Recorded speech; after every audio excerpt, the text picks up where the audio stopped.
Hello guys, once again Ijaz Hidayat और शिंजा इजाज़ आपकी खिदमत में फिर हाजिर हैं आज एक नई बात नई टॉक के साथ। तो शिंजा, आज का क्या सवाल है, कहाँ का सवाल है, किसने किया? डैडी आज आपके एक फॉलोवर है अखिल, जो अखिल जयपुर से आई थी। इंडिया, हाँ, जयपुर से, जयपुर हाँ इंडिया से हैं और ठीक उनका है। सवाल है कि सर वीनिंग और इनिशिएशन बाईपास की जो है हाउ टू इनिशिएट बाईपास और हाउ टू वीन और हाँ, बाईपास। तो अखिल जनाब, आपका जो सवाल आज हमने ले लिया है और आज हम बात करेंगे how to initiate bypass and how to wean और बाईपास। ठीक है, दो चीज़ें हो गई। अच्छा जी, जैसे आपने ये पकड़ी है मुझे भी दे दे, मैं भी आराम से सहारा ले लूँ। अच्छा, थैंक यू सो मच। अच्छा जी, अब शुरू करते हैं कि हाउ टू इनिशिएट बाईपास। तो ये तो आपका टॉपिक है जी, आपका फर्ज बनता है बताना। अब बताएं। डिफरेंट सेंटर्स में सबसे पहले तो आपको ये देखना है कि आपको अपना बाईपास पे से कुछ सेंटर्स में FX15 यूज हो रहा था। ये सिर्फ अडल्ट की बात कर रही हूँ मैं, पीड्स की नहीं, कि अडल्ट के अंदर ही 2 ऑक्सीजनेटर्स हमारे पास आ जाते हैं रेजर्वर्स के साथ, एक FX15 एक FX25।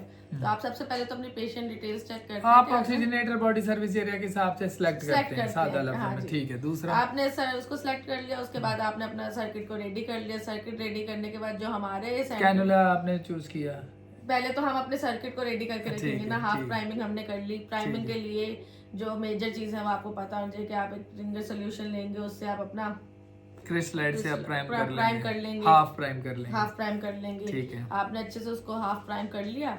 उसके बाद जो है आप अपना देखेंगे कि केस क्या है, सर्जन की प्रेफरेंस क्या है, आप उसका बॉडी सर्फेक्स लेके फ्लो देखेंगे उसका कितना बन रहा है। उसके बाद कैनुला की सिलेक्शन होगी, तो उससे फिर आप कैनुला सिलेक्शन करेंगे कि, और कैनुला सिलेक्शन पे ये कि कौन सी सर्जरी है, तो किस टाइप का, और कौन से सर्जन कौन से कैनुला सर्जन के प्रेफरेंस क्या है। तो आपके सेंटर में प्रेफरेंस कार्ड भी बने हुए होंगे कि ये सर्जन को ये कैनुला चाहिए और ये मतलब कि कौन से सर्जन किस कैनुला के साथ कंफर्टेबल है। ठीक हो गया। तो आप फिर उस हिसाब उस सर्जरी एंड सर्जन के प्रेफरेंस के हिसाब से वो कैनुला रेडी करके रख लेंगे। ठीक हो गया, ठीक हो गया। तो ये आपने कर लिया। ठीक है। उसके बाद आपने जब आपका पेशेंट अंदर आ गया रूम में, तो उसके बाद आपने अपना फुल प्राइमिंग कर लेनी है, कंप्लीट चेक कर लेंगे। उसके बाद आपके पास एक चेकलिस्ट होनी चाहिए, प्री ऑफ चेकलिस्ट। तो प्री बाईपास चेकलिस्ट जो है उसको आप चेक करते हैं, जिसके अंदर सबसे पहले हम पावर कनेक्शन चेक करते हैं कि पावर कनेक्टेड है कि नहीं है। उसके बाद हम देखते हैं कि हेड पंप्स जो है ऑपरेशनल है कि नहीं है, इंक्लूडेड है कि नहीं है। उसके बाद हम ऑक्लूजन चेक करते हैं इंक्लूडेड है कि नहीं है। उसके बाद अगर आप डायरेक्शंस चेक करते हैं, उनकी डायरेक्शंस चेक करते हैं। उसके बाद आप देखते हैं कि गैस लाइन सबसे इंपॉर्टेंट होती है, गैस लाइन। तो सेफ्टी चेक्स आप सारे करते हैं। सेफ्टी चेक्स आप सारे करते हैं। अब आ जाए वहाँ पे कि स्टर्नम खुल गई, हाउ टू इनिशिएट बाईपास, इस पे आ जाए।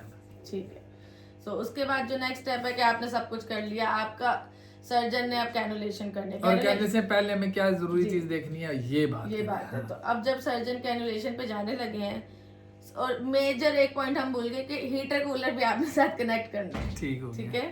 फिर उसके बाद आपने उसकी इंटीग्रिटी चेक कर लेनी है कि काम कर रहा है नहीं कर रहा। फिर अब सर्जन कैनुलेट करने लगे। कैनुलेशन से पहले आपने हेपरिन डोज चेक करनी है कि कितनी एनेस्थीसिया साइड से दी गई है, और उसके बाद आपने एसीटी का वेट करना है कि वो 400 अबव होनी चाहिए, 400 सेकंड अबव। हाँ, 400 सेकंड अबव होनी चाहिए, ताकि हम अपना जो है CPB इनिशिएट कर सकें। ठीक हो गया। सर्जन कैनुलेट करने से पहले लाजमी पूछेंगे कि एसीटी क्या है। तो आप 300 पे आप अपना वेंट ऑन कर सकते हैं, सक्शनिंग ऑन कर सकते हैं, बट कैनुलेशन के लिए कर सकते हैं, लेकिन ये कि 380 अगर 380 अबव होकर रुक जाता है तो कुछ सर्जन प्रेफर कर देते हैं कि ठीक है हम जा सकते हैं एंड ड्यूरिंग सर्जरी आप हेपरिन ऐड कर सकते हैं।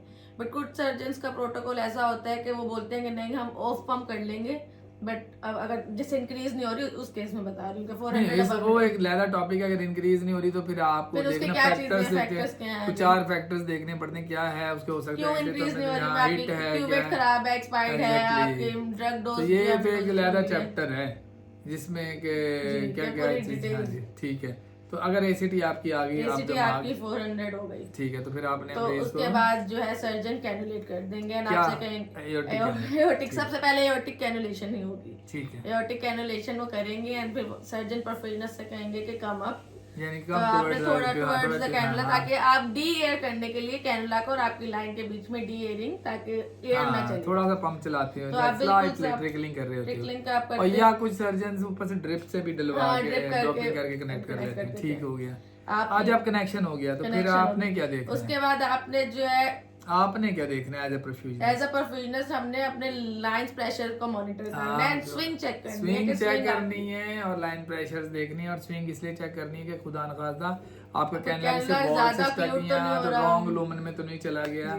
और अगर आपके अच्छी स्विंग है इसका हाँ। मतलब है कि कैनुला सही पोजीशन पर है। अगर आपकी स्विंग नहीं हो रही इसका मतलब है कि कैनुला बहुत ज्यादा जो है आगे डीप है, डीप से मुराद है किसी वॉल को है, अटैच कर रहा है, किसी चीज से ब्लॉक हो रहा और है। प्लस ये देखना होता है आपको, मेरा ख्याल कहता है कि आपको लाइन प्रेशर के साथ साथ उसकी स्विंग के साथ साथ आपकी जो रेडियल आर्टरी आपका प्रेशर आ रहा है उसका मीन और आपका मीन मिल रहा चाहिए। 10 मिलीमीटर एक्सेप्ट, इसलिए कि एओर्टा में प्रेशर ज्यादा होता है एज कम्पेयर टू रेडियल, तो अगर 10 का डिफरेंस है तो एक्सेप्टेबल है। और आपका जो ट्रांसड्यूसर का लेवल है, जो आपका मशीन का ट्रांसड्यूसर है, वो मरीज के हार्ट के इक्वल होना चाहिए।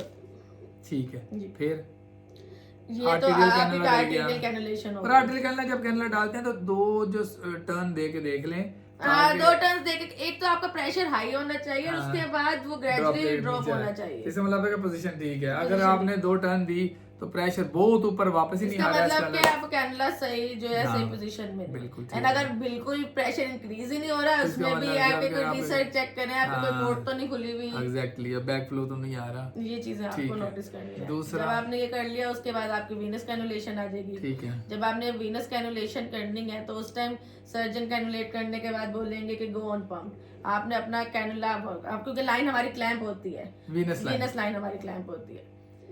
हमने मेजर पॉइंट तो बताया नहीं कि सबसे पहले तो हम रिसर्च करके वीनस लाइन को क्लैंप कर लेते हैं। हाँ, वो तो इनिशियली प्राइमिंग में आपने कर लिया, प्राइमिंग हमने लास्ट दिया बताया बात है, इसलिए कोई परेशानी नहीं है। प्राइमिंग का हमने एक टॉपिक कवर किया है, ठीक है। उसके बाद फिर जब वीनस कैनुलेशन हो जाती है तो आप क्लैंप रिमूव करके फुल फ्लोस पे अच्छा, दूसरी बात यहाँ एक पॉइंट बताने वाली कि आप यूं करके क्लैंप ना खोलें, आप स्लोली पार्शियली खोलते हैं। उसके आपने 2 क्लैंप्स लगाए होते हैं। जब एक फुल क्लैंप है तो अगर इनिशियल न्यू स्टूडेंट है तो 4 क्लैंप लगाए, नए हैं तो 2 लगा लें। क्योंकि जब पहले आप 1/4 खोलें तो 1 लीटर चला जाए, फिर दूसरा क्लैंप खोलें, हाफ खोलें तो 2 लीटर पे चले जाए, फिर तीसरा क्लैंप खोलें तो 4 पे, यानी कि आप सीक्वेंस के साथ फ्लो इनिशिएट करें।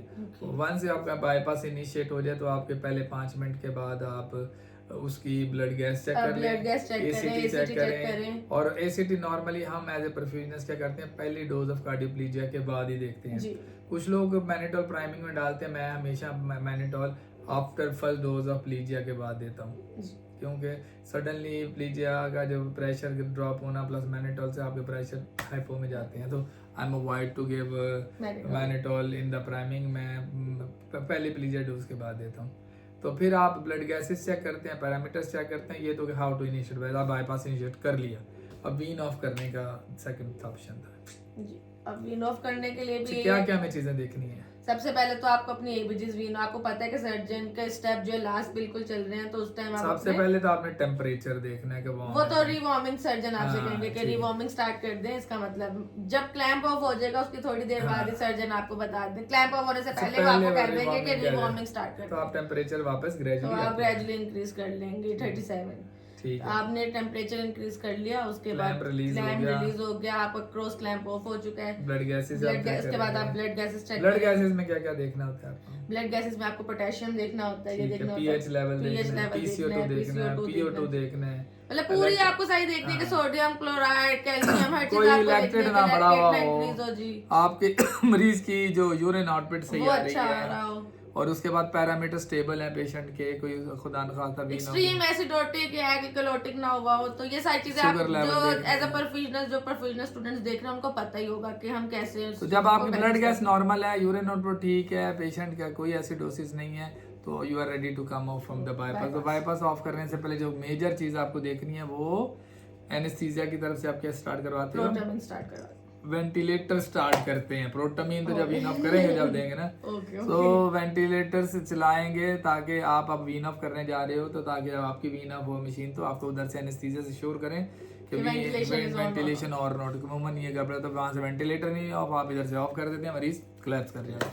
तो वेंटिलेटर ऑन करवाएं, कंफर्म श्योर करें सर एनेस्थेटिस्ट के वेंटिलेटर ऑन है। फिर आप रिवार्म आ चुके, तो आप लाउडली बताएं कि I am going to decrease flow now.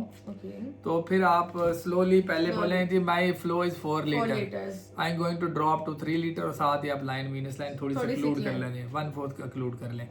फिर उसके जब मरीज का थोड़ी रिजेक्शन आए तो बोले आई एम डिक्रीजिंग मोर, तो फिर आप क्या करें, हाफ वीनस लाइन को क्लैम कर लें और इधर से 2 लीटर फ्लो कर लें।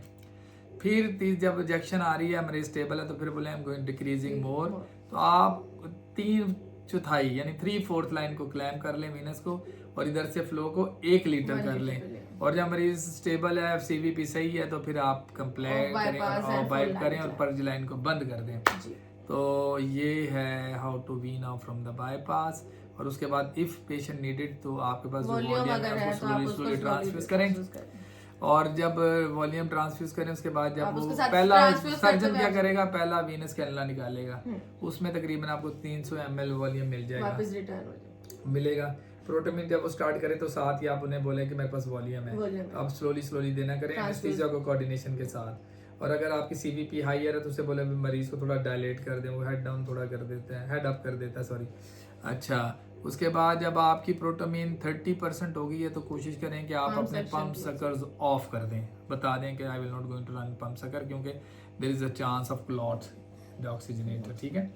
उसके बाद जब प्रोटोमिन कंप्लीट हो जाएगी तो जनाब आप आरटीएल लाइन में जो आपका वॉल्यूम है वो दें। और अगर सर्जन को नीड है मोर वॉल्यूम तो आप लाइन को चेजअप भी करते हैं। लाइन चेजअप का मतलब होता है वो ब्लड जो लाइनों में है वो आप सलाइन से या रिंगर से रिप्लेस करते हैं ताकि एक्चुअल ब्लड सर्किट्स में ना रह जाए, मरीज तक चला जाए। तो हम चेजअप करते हैं 300-400 ml ताकि जो आर्टीरियल की लाइन है वो भी ब्लड हो जाए, चला जाए मरीज को।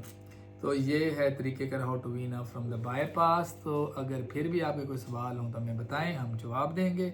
और ये जो तालीम का सिलसिला जारी रहेगा, जैसे आपकी विश है कि हम उर्दू में बताएं, हिंदी में बताएं, तो हमने ये सिलसिला जारी रखा हुआ है आप लोगों के लिए। आप लोगों से एक ही गुजारिश है कि इस वीडियो को लाइक करें, शेयर करें, सब्सक्राइब करें, कमेंट्स करें। और फिर एक नई वीडियो के साथ, नई टॉक के साथ, जब तक के लिए जनाब खुदा हाफिज़।